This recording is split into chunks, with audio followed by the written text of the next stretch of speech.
Bismillahirrahmanirrahim. Assalamualaikum warahmatullahi wabarakatuh. Alhamdulillahirabbil alamin wassalatu wassalamu ala asrofil anbiya'i wal mursalin wa ala alihi wa sahbihi rasulillahi ajma'in. Amma ba'du. Baiklah, sebelumnya yang saya hormati Bapak Dr. Edi Kusnadi selaku dosen pengampu mata kuliah Psikologi Sosial. Kami dari kelompok 2 yang terdiri dari 2 anggota. Yang pertama yaitu saya sendiri, Rosmita, dan teman saya, Rati Andelah Putri. Baiklah, pada kesempatan kali ini, kita langsung saja masuk pada materi tentang kepemimpinan dalam psikologi sosial. Yang pertama itu ada pengertian kepemimpinan. Jadi, kepemimpinan itu berasal dari kata pimpin yang mempunyai imbuhan atau awalan di depannya itu ke, dan ada kata tambahan di akhirnya itu an pada akhir kata yang menunjukkan sifat yang dimiliki oleh seorang pemimpin. Kata pimpin mengandung pengertian mengarah dan mengatur, menuntun, membina, menunjukkan, ataupun mempengaruhi. Nah, menurut Dubin dan Toha, kepemimpinan adalah aktivitas para pemegang kekuasaan dengan pembuat keputusan. Kemudian ada beberapa para ahli yang mendefinisikan pengertian berdasarkan sudut pandang yang berbeda. Salah satunya dari Gary Yuki yang mendefinisikan bahwa kepemimpinan adalah proses mempengaruhi seseorang atau mempengaruhi orang lain untuk memahami dan setuju tentang apa yang perlu dikerjakan dan bagaimana tugas itu dapat dilakukan secara efektif. Dan proses memfasilitasi usaha individu dan kelompok untuk mencapai tujuan bersama. Kemudian yang berikutnya itu ada pendekatan kepemimpinan. Nah, di dalam kepemimpinan ada 4 macam pendekatan. Di antaranya itu pendekatan sifat kepemimpinan.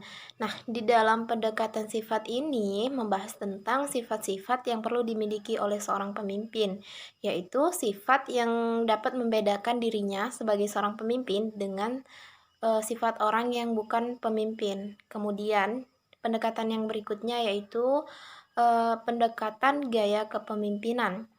Pada tahun 1979, Gatto mengemukakan 4 kategori gaya kepemimpinan, yaitu gaya direktif, gaya konsultif, gaya partisipatif, dan gaya delegasi.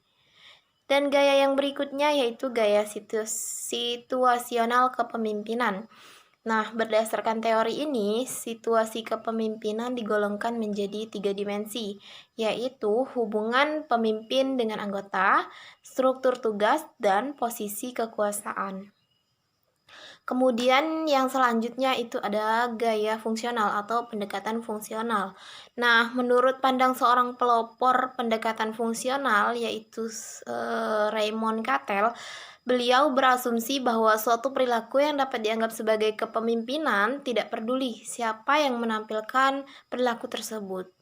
Dalam kepemimpinan, selain ada pendekatan, ada juga yang namanya teori kepemimpinan. Nah, Stockdale dan Bernard mengemukakan beberapa teori. Di antaranya yaitu teori sifat atau trait teori. Teori ini mengatakan bahwa kepemimpinan itu diidentifikasi berdasarkan atas sifat yang dimiliki oleh para pemimpin. Kemudian teori yang kedua yaitu teori lingkungan atau environmental theory. Nah, teori ini berpandangan bahwa muncul pemimpin-pemimpin itu merupakan hasil dari waktu, tempat, dan keadaan sebuah lingkungan. Kemudian teori yang berikutnya yaitu teori situasional pribadi, personal situation theory. Teori ini beranggapan bahwa pada dasarnya pemimpin dihasilkan oleh 3 faktor. Yang pertama yaitu sifat-sifat pribadi dari pemimpin, warna karakteristik kelompok, dan peristiwa perubahan atau masalah yang dihadapi oleh kelompok tersebut. Kemudian ada teori ekspektasi interaksi, interaction expectation theory. Nah, teori ini terdiri dari beberapa model, di antaranya yaitu leader roles theory dan two-stage model. Kemudian teori yang berikutnya yaitu teori manusiawi atau disebut dengan humanistic theory. Nah, teori ini menekankan pada pertumbuhan dan perkembangan dari suatu organisasi yang efektif. Kemudian berikutnya yaitu teori pertukaran atau exchange theory.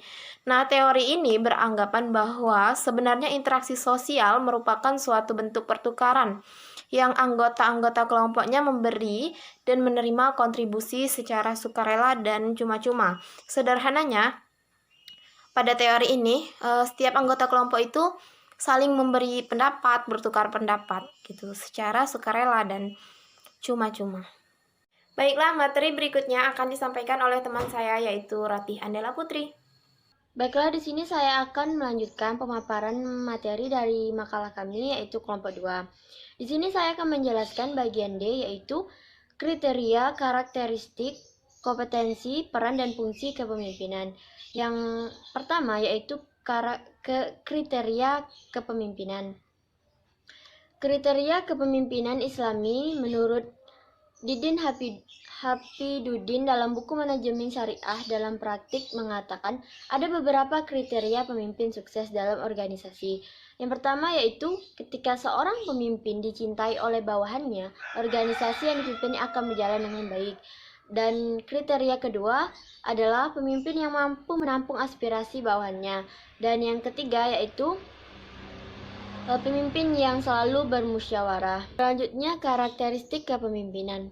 Kartono mengatakan bahwa untuk menjadi pemimpin harus mempunyai yang pertama, kekuasaan, yaitu kekuatan, otoritas, legalitas untuk mempengaruhi dan menggerakkan bawahan untuk berbuat sesuatu. Yang kedua yaitu kewibawaan.